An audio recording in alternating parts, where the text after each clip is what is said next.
Good evening, everyone. We're just about ready to start. For those of you that have just recently joined, if you wouldn't mind, please, if you would click on the chat tab and leave your contact information, your name, your email, and your telephone number. We're required to keep attendance by the city of Ann Arbor for this meeting, and this will allow us to be able to get back with you on any information that we may want to distribute at a later time. Thanks. We'll start in one more minute. So people are still dropping in.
All right. Good evening, everyone. My name is Scott Betzel. I'm a civil engineer with Midwestern Consulting. And with me tonight is Brad Moore from Bradley Moore Architects Associates, the project architect on this project. We're here for the citizens participation meeting for the Five Corners project.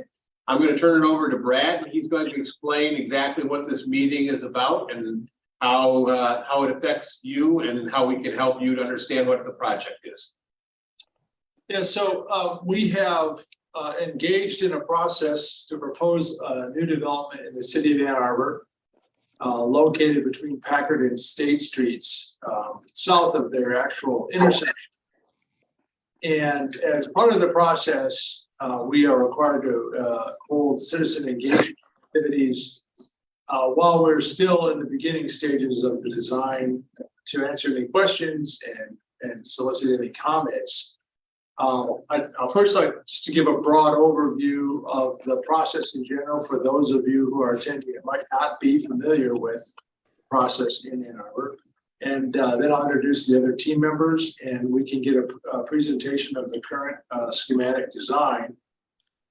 So in the process, this is the first opportunity for citizen engagement, which the developer is required to hold. And we've already had some initial contacts with various city staff departments, and they've had some opportunities to give us some feedback and input. We've had one informal working session with the Planning Commission. This is a proposed planned unit development, often called a PUD. That's another requirement of the process. After we garnered all the comments and input from the citizens engagement process and from the staff engagement process, we will craft an initial submittal, which will be submitted to the city planning department, and that will be distributed from that department to all of the other city departments who will chime in on the proposal and offer comments and maybe request some changes. And that will be happening over the course of a couple of months, where we'll get comments from staff and we'll tweak the design, and then we'll submit it and get new comments and retweak it. And after the process of going back and forth with the various city staff departments is concluded, then we'll be scheduled for a hearing at the Planning Commission, and that will be a public hearing, and people will be invited to speak at that public hearing. And then Planning Commission may offer insights or requests to modify or change or tweak the project. And eventually the Planning Commission will make a recommendation on the project to City Council. Once that recommendation has been made by the Planning Commission, they will be forwarded on the City Council, where there'll be another opportunity for public hearing and input. and eventually final approval by city council. So that's kind of an overview of the process.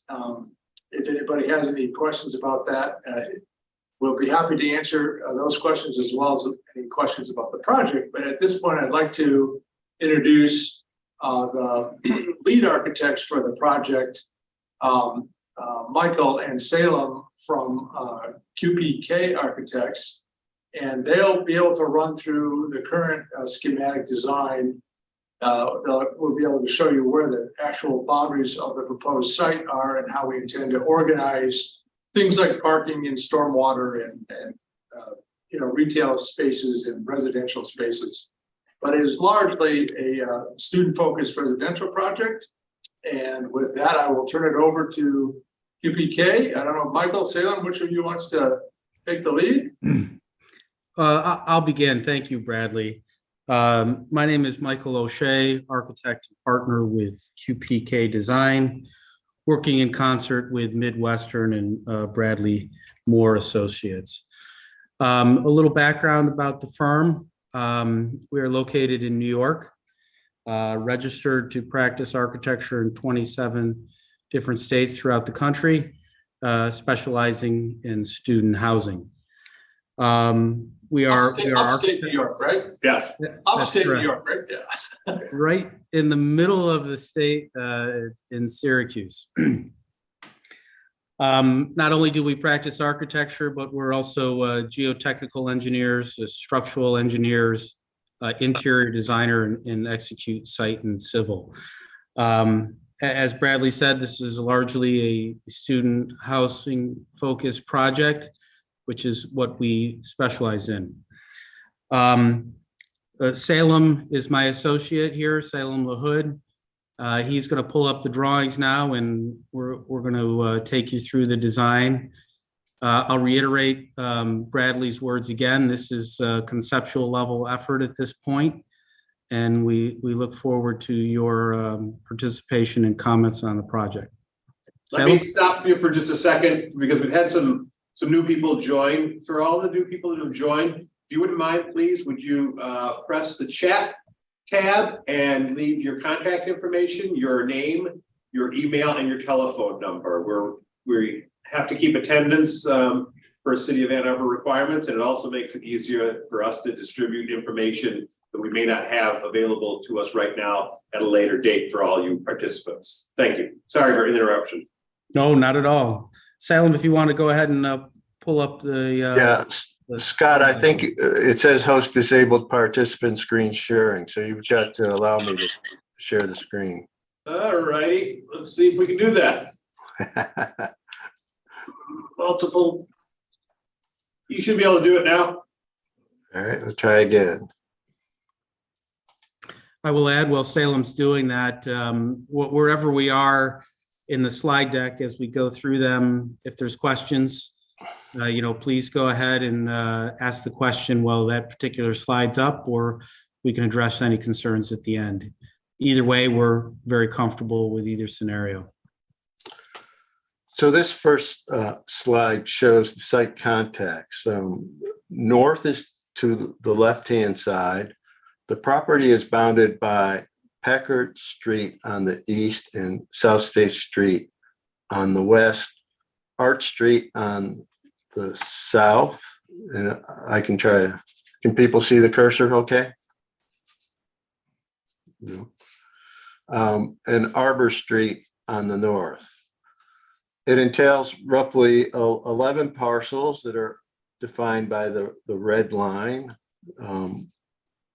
The corner site is a Domino's Pizza. Forsyth Park is in the southeast corner. And then there are some remaining structures along Arch and South State Street. It encompasses approximately 55,500 square feet, 1.27 acres. And the proposal is to demolish, if you will, all of these existing parcels and to create one new structure, a 14-story residential building. I don't know if there's any questions on the site context. I think most people are probably familiar with the location. So this shows the grade level building footprint together with the site. And you can see, again, north to the left, Forsyth Park to the right here in the southeast corner. What we're showing in yellow is basically first floor amenity spaces. Packard Street is along the top of the sheet. We're proposing a pull-off, drop-off area for approximately 3 parking vehicles at the entrance, a main lobby centered in the building, and then various amenity spaces surrounding the lobby. We're planning on putting some active spaces in this amenity locations adjacent to the lobby that flank Packard, so there will be glass and visibility and activity. We've recessed the entrance so that we wouldn't infringe, if you will, on the public sidewalk, so that the congestion would be alleviated to the extent that we have people waiting at our front door. We've shown an amenity retail space. That project on 5 corners from the city. Okay. Where is it now? Where, you know, the number? No, it's over by Nick, I think you gotta mute your across from the mic. blue front. Oh, Nick, I think you gotta mute your mic. Thanks. We're showing a potential amenity / retail space in the northeast corner with a plaza type paver area out in front. We're also showing retail along South 6th Street and freestanding commercial retail 2-story structure along 6th Street. We're trying to engage the best we can the two streets that we have frontage on. And we have one curb cut along Packard Street, which is here. That leads to a ramp that goes down to underground parking. And we have one curb cut that's across the street from Hoover, which is more of a service area. We've got 8 surface parking spaces there, together with a truck turnaround to handle the refuge collection. And the building is elevated 2 stories in this area to accommodate that truck maneuvering. We're showing, in terms of resident amenities, a pool directly on the opposite side of the lobby from the main entrance, and then a grill area and recreational area for the residents.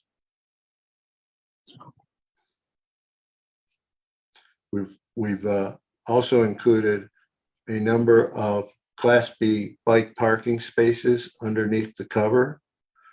The black double dashed line is our property line, and these columns define where the building is located above.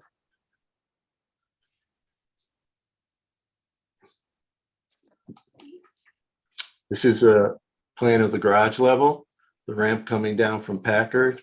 We have 56 parking spaces, 9x8 parking spaces in the garage. These will all be able to accommodate electric vehicles. And then we have a bike storage area in addition to the grade stores, bike storage area, so that we hope to exceed the requirements of bike storage for the property. We're showing underground infiltration chambers in this location, and that's to manage the water, stormwater collection. I don't know if there's any questions. This is the second level showing the mix of units. There's a number of studio units, which are basically in this rose color, 1 bedrooms, which are in the purple, 2 bedrooms, which are in the blue, and 4 bedrooms, which are in the green. Mostly 1s and 2s, a number of studios, and just 2 4-bedrooms on each floor. This is showing the second level of the freestanding commercials, which could be a rooftop area or enclosed. This shows the levels 3 through 6. So here the floor plate actually covers the parking area. Again, similar tenant mix.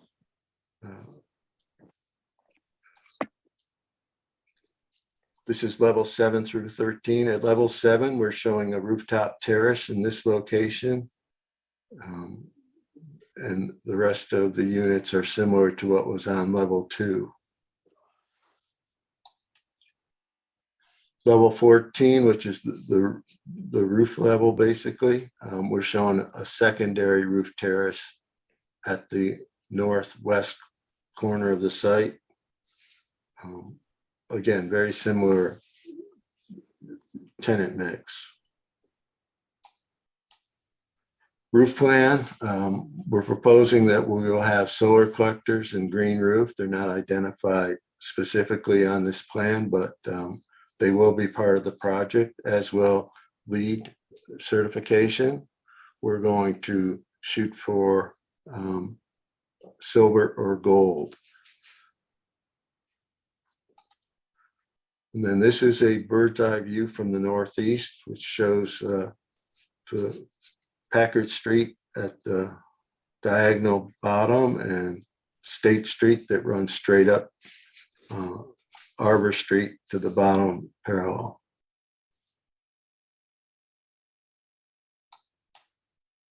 And then this is a bird's eye view from the southwest, which Hoover Street is to the left here, State Street, Packard Street behind the building, and this shows that pool area and amenity area. And I think that's all I have for images. Any questions?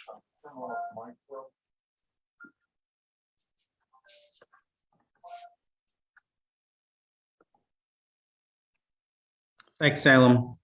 I guess the only other thing we would add that the applicant intends to make improvements to Forsyth Park on the corner to be defined, and we welcome commentary on that aspect of the project as well. So we had one question that was proffered on via the chat, which was, were we aware that there was existing bike lane on Packard? And yes, we are aware that there is a bike lane on Packard. We had some discussions about that with the planning commission.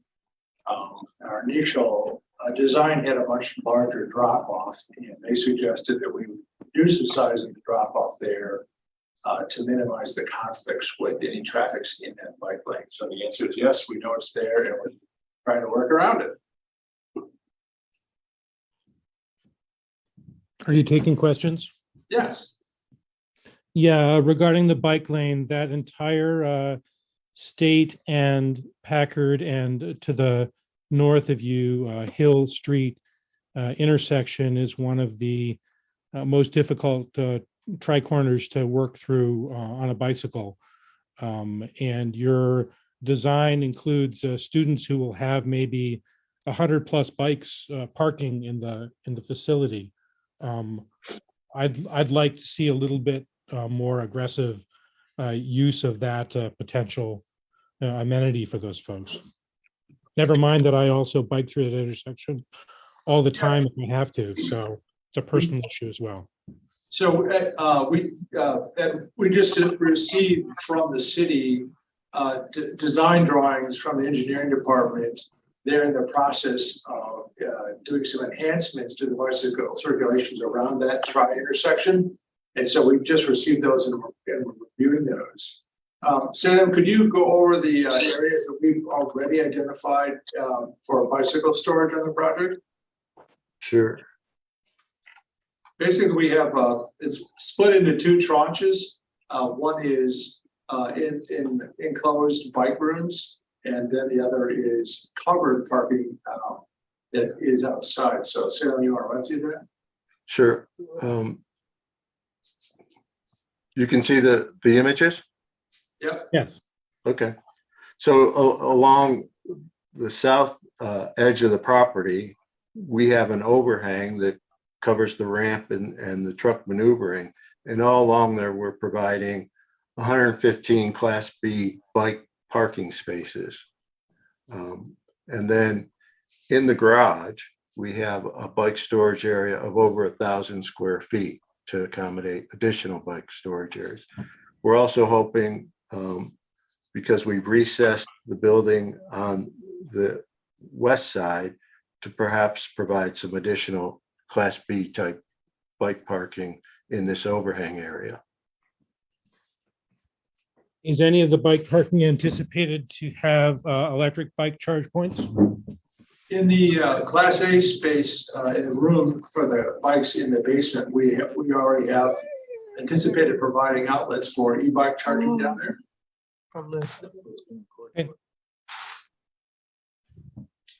And then from a use perspective, rather than a storage perspective, if someone's going to Central Campus, how do you expect them to navigate by bicycle? You have traffic coming up that ramp, sort of cutting off coming in and off that ramp right next to one egress point. And then it's unclear that the basement storage isn't going to be also a conflict with vehicles, although I don't understand completely what the strategy is there. Well, we located the bike storage adjacent to the elevator, so it's Elevators, potential okay. that you That come makes up sense. the elevators out to grade. If you go up the ramp, you're correct, you'll be in this area on Packard. But the ramp is wide enough to accommodate 2 lanes of traffic plus bike. And as part of our staff review process, we will be working with the city's bicycle coordinator on a lot of these details. So at this point, it's very preliminary, but we hope to improve everything as we get down the road interacting with the city staff. Understood. Thank you very much for taking the questions.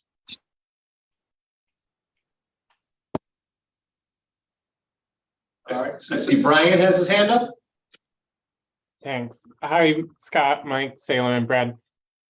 My first sort of question and concern is about the retail space, the ground story retail. I think that's a really exciting aspect of the design, but I know that in other planned unit developments in Ann Arbor, like in the George, that was included in the design and then it was never rented out because it was just like not viable.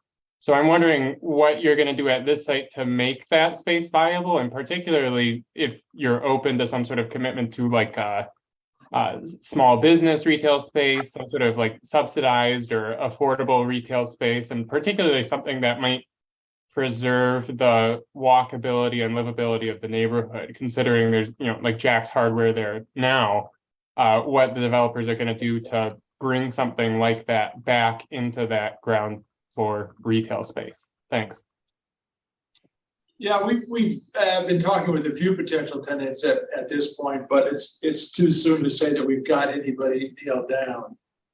We've been talking about adding some additional sidewalk seating amenities as a potential, based on our discussion with potential food service retailers. And this demographic for this retail space would not be people who are driving to the site. And it would have much better visibility than the George. So it could end up being any number of retail uses, but the developer is also looking at backup uses. It could be office space, it could be services as opposed to strict commercial. But we do understand what happened in the George, and it is something we're talking about how to address.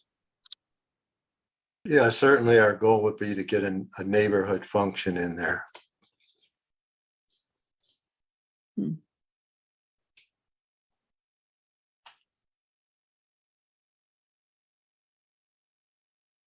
Thanks. And can I ask a follow-up? Would there be any sort of openness to like pre-selecting tenants or something about that included in a developer agreement? I assume that's going to be part of the PUD process for this. You know, I can't say that I'm 100% certain that a development agreement would go along with the PUD because most of the things that are covered by development agreements are already inherently part of the PUD. I'll have to ask the staff that. And if you've got your contact information in the chat, I can certainly let you know the answer to that. I haven't had a discussion with the owner developer about quote unquote pre-selecting tenants, but I can certainly ask that. Thank you.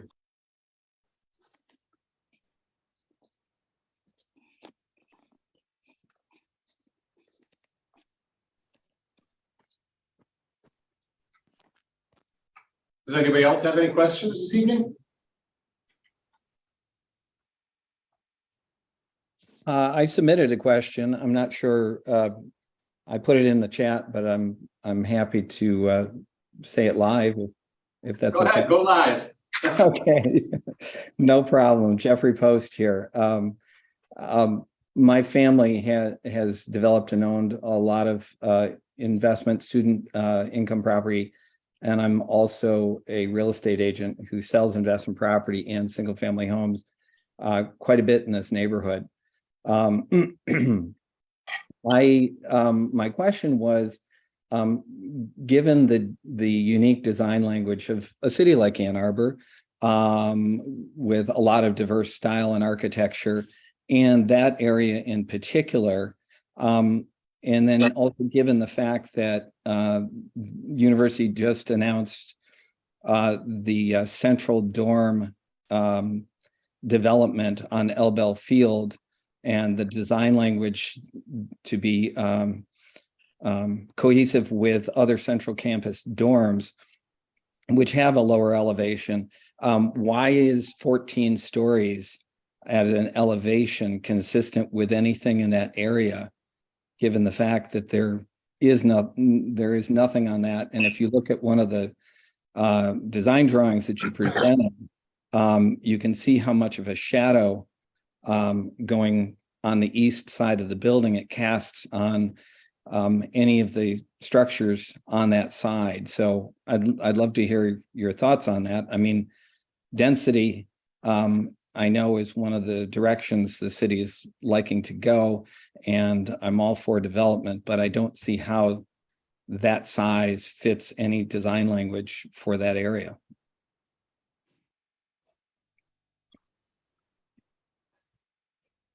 Sam, I don't know if you want to chime in. I'll just say, in our initial conversations with the planning commission, the idea of making the most efficient use of a limited resource, namely the land, was stressed, as well as looking at the other successful types of student housing in the private sector as opposed to the university sector, which have generally been 10 to 14 story residential developments. I don't know if you want to chime in there with anything, Sam? Well, I just say that the site is zoned C1AR, and the intent of that zoning is to encourage orderly clustering and placement of high density residential and complementary commercial development near the campus business district. There are no height requirements for that district as well. So I think what Bradley said in terms of making the most use of the limited land resource is the reason that it's grown to 14 stories, if you will. And I understand and appreciate that, but having seen the hub and the yard and Landmark and 411 and a lot of other developments, which are in an area of town that has, to some degree, different heights. I understand that the developers of properties like this want to go as high as they're allowed to. But at the same time, people like myself who try and help people move to this city and integrate into these wonderful neighborhoods that have that kind of charm. I would defer to something more like what Brad designed on South Main, as something more in keeping with that area. I know it's not as high as you can go, but it would seem to fit in more with the dynamics, especially in neighborhoods that consistently have had the Blue Front and Jack's Hardware, and yet struggled dearly with retail, and not really, other than Domino's on one corner. I can't say that the Cheesery is a huge retail success for Packard there. So just voicing a beautiful design, but not something as high. And I'm, if 2 blocks away, you're going to have a central campus dorm that has a different height altogether, it feels like it would be something sticking out. But Jeffrey, we're still working a little bit on the massing, but our intent is to create some, not a monolithic structure, but to have some elements that are lower or higher. So there's a variation in terms of the massing to try to address that. We've also, on State Street, provided a large open area as a green space, if you will. It's amenity space for the project, but it's also an open green space. We've placed the primary facade along Packard, recognizing that that's probably the more commercial street of the two. And, we're still working on the massing to try to step it and create different heights, if you will, variable in heights on the building itself. Jeffrey, my report will include your comment about preferring a less tall building. And if you don't mind, I'd also like to include your comment of the yard. I appreciate that. As somebody who's seen a lot of these grown up and in fact come from a family that's developed their own, design language and design and style, I think, are really important in keeping us from looking like something like Southfield, Michigan. We have a unique characteristic that, as somebody who sells real estate, is a calling card for this town. So I'd love to see that stay in place. If you go back, and I won't occupy anyone, I'm sure there are other questions, but there was a design that you showed, maybe it's a plan view, I'm not sure if that's the right term, but just to show how the height of it will cast a shadow on the neighborhood next to it. It was another, I think it was almost maybe one of your last slides. But we just have these two aerial birds. Oh, okay, there it is. There it is. Yeah, and just looking and seeing how any degree of sunlight, sunshine, or anything is going to affect those properties behind there. I think it's also an important thing to consider. Yeah, one of the things we will be producing as the project evolves, Jeffrey, is the shade and shadow diagrams that we generally produce for these high-rise projects, which will show where the shadows will fall on a given solstice and equinox times of the year, as well as different times during the day. So this meeting is being recorded. We'll have a complete picture of that shade and shadow study available later on in the project. Thank you for answering my questions. And Jeffrey, going back to vocabulary, we're still exploring materials. So, we want to integrate the materials to feel at home, if you will, with Ann Arbor. So we will probably introduce some brick, terracotta type color schemes in this project as well, so that it, blends in with the other structures in the area. Thank you. Tom Stolberg has raised his hand. Thank you. Can you hear me? Yeah, we got you. Okay, I put my question in the chat, but I'll ask it. Can you compare the height and the density doing this as a PUD versus the existing zoning, and also what the community benefits that go along with the PUD would be in terms of affordability, electrification, other sustainable building, et cetera. And I'd also like to make a comment in terms of the retail that I do look forward to having the retail as part of the project, and think projects like the George really was a self-inflicted wound, the way they designed their retail space. And this looks to be a little bit more thoughtful in effective retail. So I do appreciate seeing that in the project.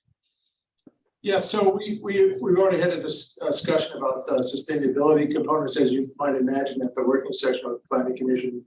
And we're already committed to being mostly electric, with the possible exception of any restaurant space and the emergency backup electric generator system, which would still have natural gas, but the bulk of the building, the residential component, would be all electric. We know we're going to have a substantial solar component on the roof. I think Salem already mentioned we're going through the scoring system to see if we can achieve LEED Gold, but if we can, at least be a high LEED Silver. The affordability contribution that would be forthcoming in this project, the planning staff has given us an estimate of about $3 to $4 million of contribution would be required for the PUD process. As far as height, the existing zoning would permit this height, so we're not asking for any deviation from the permitted height on the site. Did I cover everything, Tom, or did I miss something? Yes, you covered it. Thank you very much. All right, Kathleen Brown. Hi, thank you, and I apologize, I arrived a little bit late.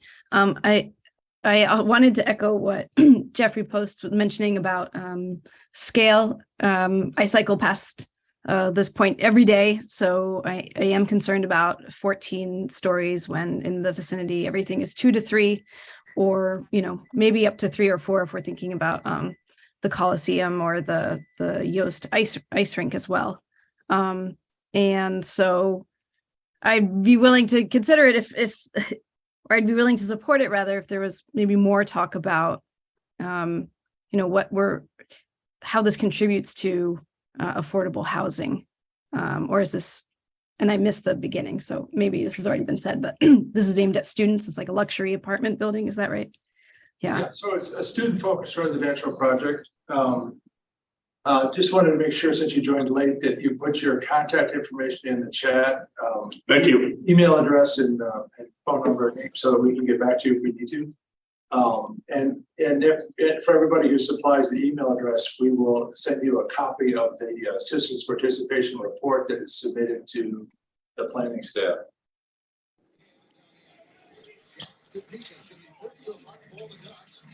And as to the affordable component in PUDs, the affordable component would be a contribution to the city's affordable housing fund.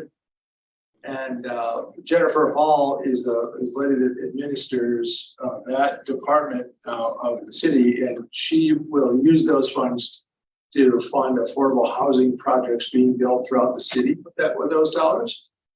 She has publicly stated that she can take those dollars and quadruple them or quintuple them in projects that are being built by the city by using state and federal matching monies. So I don't know that we've had any discussion with Jennifer about specifically how the funds from this project would be used. But as we go forward, that's certainly a discussion we're willing to have with it. I'm guessing that a lot of that is going towards their proposed project that is on the Y lot. It's a 12-story affordable housing project as well. It may be taller than that. Who else hasn't had a chance to ask the question? Brian, are you back in the queue again? I am in the queue again. Is it okay if I ask a second one? Yeah, go ahead. Well, Yeah. okay. And it's heavily related. I think coincidentally, we got a lot of cyclists on this Packard Street. I also cycle down there. I really do support the scale, particularly because of the density of it. But I have a similar concern to Kathleen about the affordability and particularly preservation of naturally occurring affordable housing for students here. There's a lot of students who are living in this area right now, and I'm sure, Jennifer can do great things with the money, but a lot of the state and federal money can't be used by students. So is there anything that you as the developers would be willing to do to preserve or build affordable housing for students in an area that's similar to this? Because this is really a great location, walkable, and I understand that's probably why you want to put this building there. But I thought one thing even would be considering the I think it's 15% of the floor area ratio instead of the contribution to the fund being done as affordable housing for students. So I guess what are your thoughts on that? Is it feasible that the affordable housing would be developed for students on this site or in an area similar to this site? So I can certainly ask the developers if they have considered that, or they be willing to include that as a component, but that's not a discussion I've had with them today. Yeah, and in previous discussions, I believe that the people that were advocating for affordable housing thought it was better to have it away from the project. The management of how you qualify someone in affordable housing in this type of project is somewhat difficult. And so I feel like they believed it was better to take the contribution and create an affordable housing complex separate. We have a new handout with Rose and White. Yes, thank you. So I want to offer a counter viewpoint before I ask my question. There's been some comments by other attendees today around the height. I actually own a house in this neighborhood, and I'm not deterred or bothered in the least. In fact, I actually support the density because ultimately a lot of this discussion around affordability is partly a supply and demand concern. So I wanted to share a little bit of my counterpoint. But my question here is around, and this was also echoed by someone else in the chat. What are the proposals around the park that is on the perimeter of this parcel? Are there any plans to make improvements to that? So the answer is there is an intent. There are no hard plans yet. So as part of our discussions, when we actually make our application to the city with the site plan application, part of the review will be with the Parks Department, and Ann Arbor requests a significant parks contribution for a project like this, and the goal of that contribution is to improve parks that are near where the residents who will be occupying the structure will be. So obviously Forsyth Park is the closest. So we intend to engage with the Parks Department about what plans they may have already for Forsyth Park. And if they don't have any already, engage with them about what the possibilities could be for the redevelopment of that park. I'm sure that the Parks Department would then open a separate public engagement process about any proposed improvements to that park that would parallel the contribution from our project. So yes, we do have an intent to help improve that park, but the city will tell us how that will happen. Okay, that makes sense. And if that process will be happening in tandem through the Parks and Rec, will that information be shared by email to attendees as well? Yeah, so if you do have your information in the chat, we will definitely keep you informed about that. Okay. But having been, I live over by Almadinger Park, and I know when the Parks Department was considering improvements there, they do their own mailing lists separate from what we would have, and so I think they'll make some direct engagements outside of what we send out, but we'll do our part. Wonderful. Thank you so much. You're welcome. Tom Stollenberg, are you back in the queue again?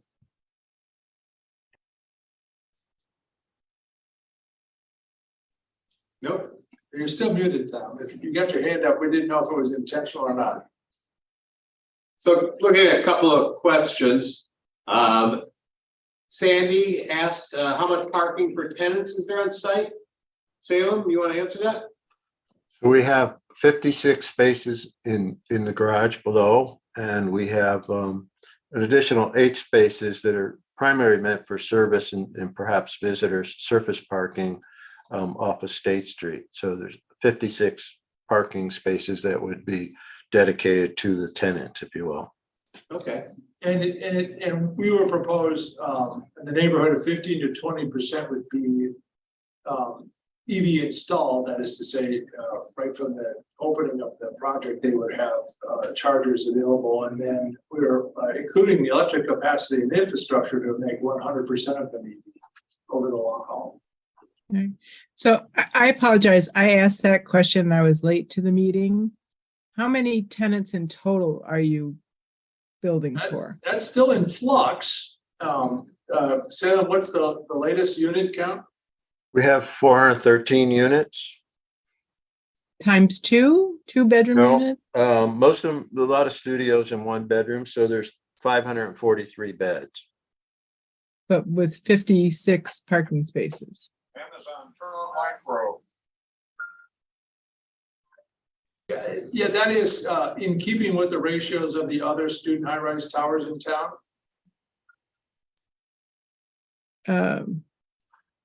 The dorms, you mean? No, the private student high-rises.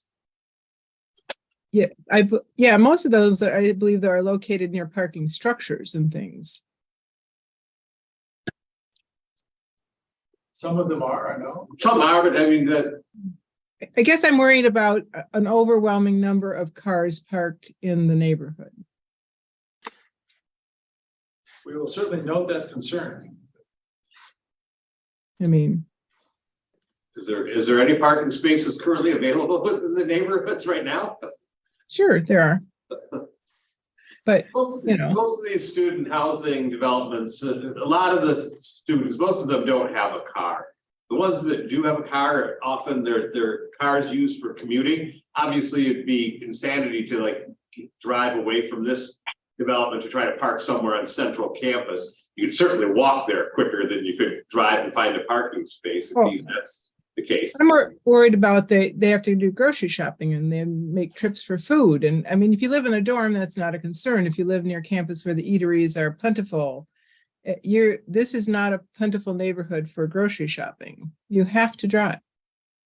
Well, we're hopeful that many of these tenants will be meeting those needs with the Argus Farm Stop a couple blocks south. Oh, no, I'm sorry. That's no. You can, no. First of all, it's a organic, basically very high price. These are kids that are going to Meijer. This is, you know, you're making presumptions about, I understand our student body is fairly well off, but that's not a place you can do full-scale grocery shopping. Can't be done. You're going to go to Target, you're going to go to Kroger, you're going to go to Trader Joe's, you're going to need a car. We can certainly suggest to the developer that they consider a couple of shared vehicle spaces on the property. I know other developer clients of ours have done that. Yeah, rideshare is very popular nowadays. Yes, but you have no guarantees. You're talking about up to 200 vehicles, let's say 100 vehicles, 50, you know, and you're providing 50 parking spaces. I mean, that's only a quarter of your population, right? 400, is that what I understood? 400 units?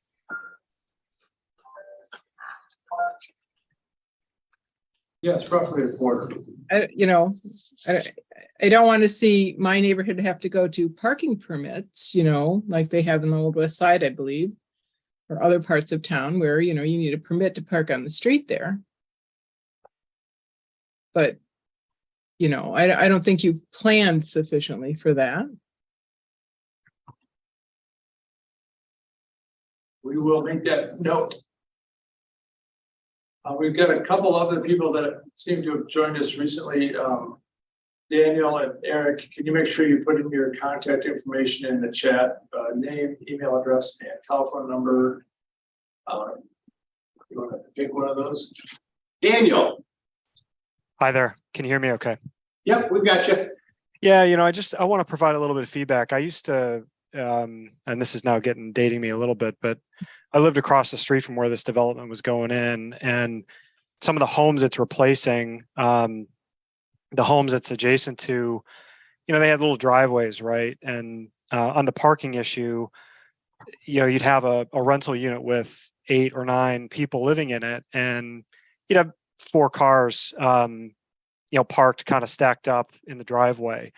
So the idea that the rental situation in this area, the status quo rental situation, is contemplating, a vehicle for every student, a vehicle for every unit. It's just not true, right? And I also, I didn't have a car when I lived in this neighborhood when I was a student. There's students who don't have cars. The Morningside development, the Beekman project, they ended up getting a 0.9, I want to say 0.9 parking spaces per unit or something like that. They've ended up much lower than that in terms of usage. So the idea that we need to have abundant parking for this type of student-focused development, I just kind of fundamentally reject that.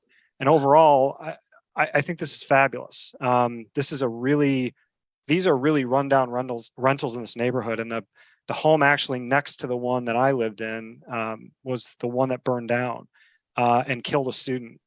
And from what I recall, it just went up in a matter of minutes, right? These are fire traps, and the rent that I was paying for a postage stamp apartment in 2005 was $700 or something like that, which was insane. It was insane then. The idea that this is luxury, the idea that we need more parking, I fundamentally don't understand that. And it reflects, maybe people talking about this being their neighborhood. I'm not sure where you're living. This is student focused for blocks, many, many blocks, all the way down Packard, all the way down State. You have to walk a fair distance before you're getting into any rental or home unit that I think is being marketed to, professionals or adults. So I think that we need to take the expectations and standards that we think apply to us or apply to other types of projects and really suspend them and understand that people who live in this project are going to be walking to class. They'll be walking downstairs to get a bite to eat. If they have to go to the grocery store once a week, they're going to take a zip car. They're going to borrow a friend's car the way that I did, the way that I know many students do.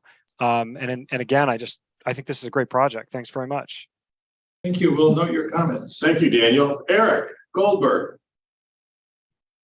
Hi, thanks for putting together this meeting. I just wanted to also echo my support for this project and also for my support for any project that contemplates reducing vehicle usage and reducing parking amenities below what's traditionally been the situation in Ann Arbor.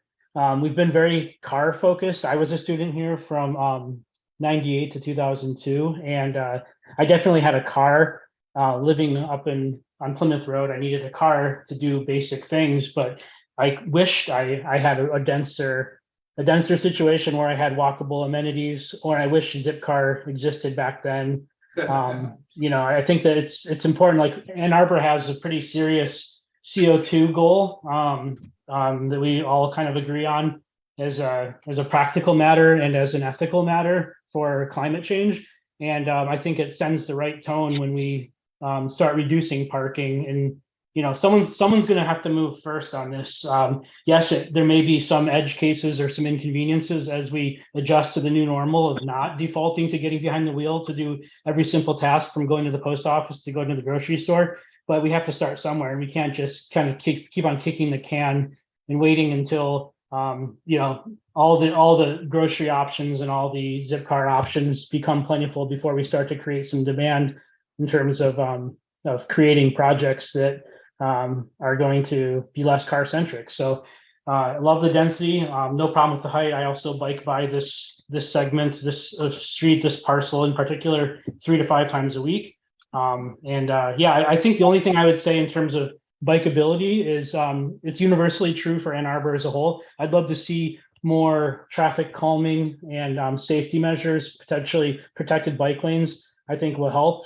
It's not particular to this project, but I would like to see something around that, because I will say that there are a lot of people who kind of blindly turn right in cars on Packard. There's a lot of use of bike lane for recycle bins and garbage bins and those sorts of annoyances that push people out unsafely into traffic. So I know that's not really within the purview of what you guys are doing, but that's just something that I'd like to put out there. So yeah, thanks for putting this together, and I'm excited to see how things develop. I should note that we have identified a zip car space in this area off of State, so. Yeah, that's great. I mean, that kind of thing is, I think that the more sort of like non-car centric development we do, the more Zipcar is going to see demand spiking here. I lived in San Francisco for 15 years, and when Zipcar first launched, the sort of like the cropping up of Zipcar spaces and gas stations around the city followed demand patterns. So you create demand by creating less car-centric options. So the occasional car user, the IKEA once every 3 months user, the grocery store person who's not willing to take the bus or a bike, they have an option there. They're going to create demand for that, and I think it'll follow. So I think it's like a chicken or egg thing, and if we want to reach our climate goals, I think those every project going forward should be doing something to chip away at car dependency in Ann Arbor. I just want to mention, Eric, along those lines, that this site is in the May Autonomous Vehicle Service Area. So those residents who have the app will be able to call that vehicle on demand. So that's just another option that hasn't heretofore been available. Rika, you have your hand up? You're on mute. Yep, sorry. There you go. Yeah, I just wanted to basically show my support for some folks here who have asked questions around affordability. I'm not from here, like I'm from India, and I know a lot of other international students here who don't end up living close to campus because housing is too expensive in the area. So I think it's very important to consider distance, like proximity to school, like that. Just these areas like in Packard and State, etc., don't work for a lot of students because it is affordable. Another point around grocery stores and things like that, I agree with one of the attendees who mentioned that something like Argus is not affordable. Again, someone mentioned Trader Joe's is nearby. If you know the bus system, like I don't drive. I think owning a car is expensive here. I think learning how to drive, I don't even know how to drive because I lived in cities with robust public transportation. It's expensive to even learn. So that's a distant dream to own a car in Ann Arbor. But yeah, even something like Trader Joe's is not very accessible over the weekends only because the bus frequency is pretty low. So I would really request you to think a bit more deeply about just essential services. Like, can people get to hospitals and like health centers easily? Can they access grocery stores that meet their needs? And of course, like rent is really important. People have said it's a demand supply issue. I don't agree.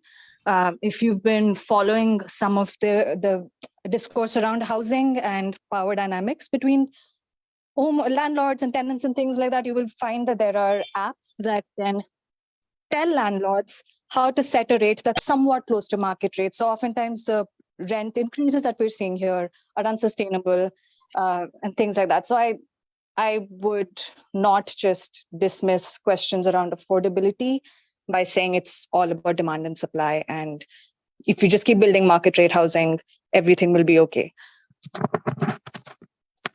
Thank you, Rika. Looks like Sandy's back in the queue. Yeah.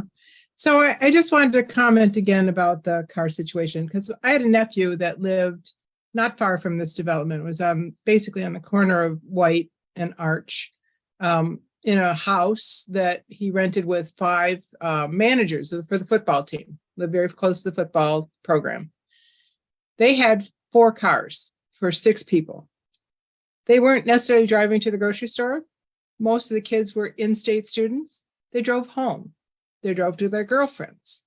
They didn't move their cars for a week at a time, but they occupied 4 places on the street, on White Street. You don't know who's going to move into your building. You don't know where they're coming from. You don't know if they're coming with a car, so they can frequently go home, go to a girlfriend's, go out to the bars, which these boys did all the time. They took a car. So it's once you build it and once they move in, you cannot change what you've done. All right, thank you. We have another participant. Luke, Luke 2. I think it's Luke.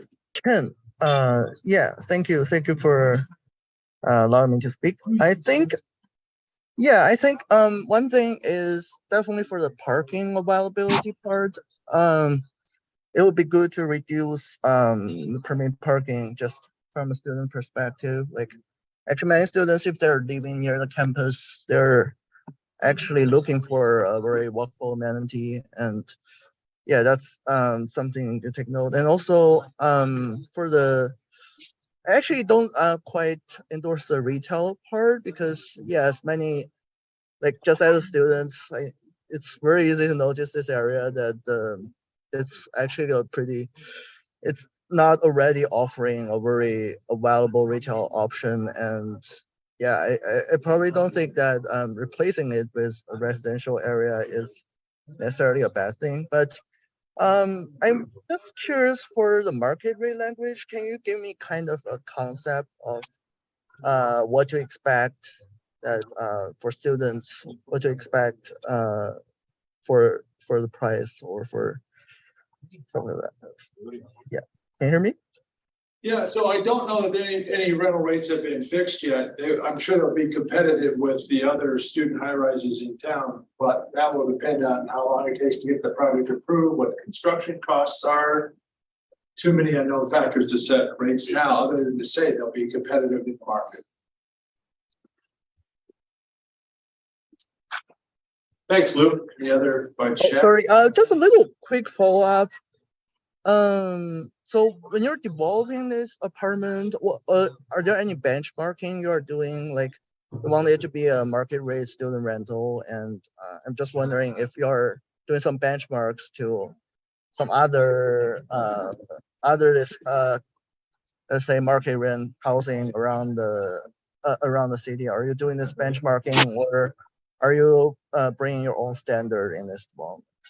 So I know that the developers have been doing market studies, and although I haven't specifically spoken to them about how many other of the projects that they have investigated pricing on, I know they have done that for some in order to build a pro forma that allow them to make the effort to put forth this proposal. But I can't tell you I have detailed inside information on how many properties that entail. Okay, thank you for your response. Thanks, Luke. Sarah Ellen, you've joined us. Hi, sorry, I was at a work meeting, so I joined late. I am very excited about this project and interested to learn more. I was wondering, and this is sort of an odd question, what the thinking is behind having primarily studio and 1-bedroom apartments as opposed to some of the sort of 3 to 5 bedroom units that other student housed apartment buildings appealing to undergraduate students have. Yeah, I think that's a function of their market research. They may have determined that that's an underserved market in this area. I know that the developer has done other projects in other communities with QPK. I can't speak to the ratio in those communities, but Salem or Michael might be able to share some insights as to if this is a common practice of this developer or if this is just particularly unique to this market based on their local market research. Anything to contribute, Salem or Michael? Well, I mean, we do have a number of 2-bedroom units as well. So, and there's 4 bedrooms on each floor. So there's in essence 26, 28 4-bedroom units. And there's 4 2-bedrooms on each floor. So that's 56 2-bedroom units. But I think, a lot of developers tend to put 4-bedroom units in there, and then they sell them by the bedroom, and they rent them by the bedroom as opposed to renting it by the unit. And I think the philosophy of our developer is that he would rather rent them by the unit than to buy the bedroom. Yeah, just as a follow-up to that, student population or desire really drives a lot of the unit mix. Ones, studios, and twos are by far the most common in the market.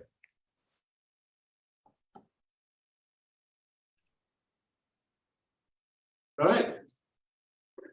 Daniel Adams has joined us.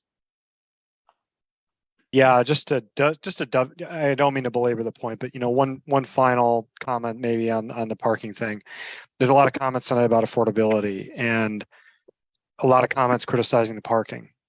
Those comments are intention, right? We take up the units in this building that are otherwise providing housing and generating rent, and we build parking with it instead, and somebody pays for that, and the people paying for that are the tenants. So we can't really do both things. And I really contest the idea that given what we know again about the Beekman project, only requiring about a half of space, just over a half of a space per unit, we really don't need to be having the tenants in this building paying for parking that people don't want, people don't need, people aren't going to use. There are spaces on the street, students use them at present. It's not a huge problem. And again, I really support this, and I think it's great, and it seems to be well adjusted and well calibrated in the neighborhood. Thanks. Thanks, Daniel. And I'll let you know, Daniel, that based on my informal analysis of the other student high rises in downtown, that 0.5 space ratio is the maximum for the downtown high rises, and they go below that. So just this is an FYI, that ratio that you're talking about at Beekman on Broadway is the most parking that's been provided by any of the student high rises as a benchmark.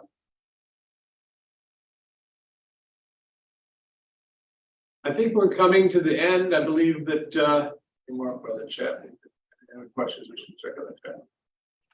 Again, for anybody who joined us late, Sarah Ellen, for example, we've asked everybody to put their contact information in the chat, name, address, and telephone number, so we can get back with you and also provide you a copy of the report from this meeting.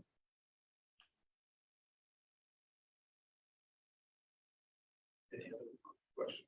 We're just looking through the chat to see if there's any other questions we haven't addressed in the chat.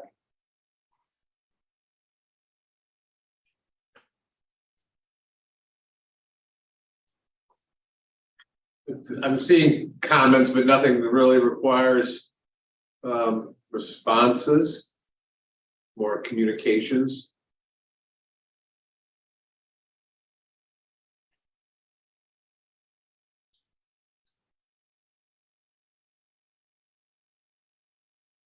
Yeah, I think it appears that there really are no more questions. So, and I know that some people are like me and they always think of the best question after the meeting ends. Right. So I know that my email, office email was included in the postcard mailers, and you're free to submit questions there as well. If you think of them after the meeting has come to a conclusion.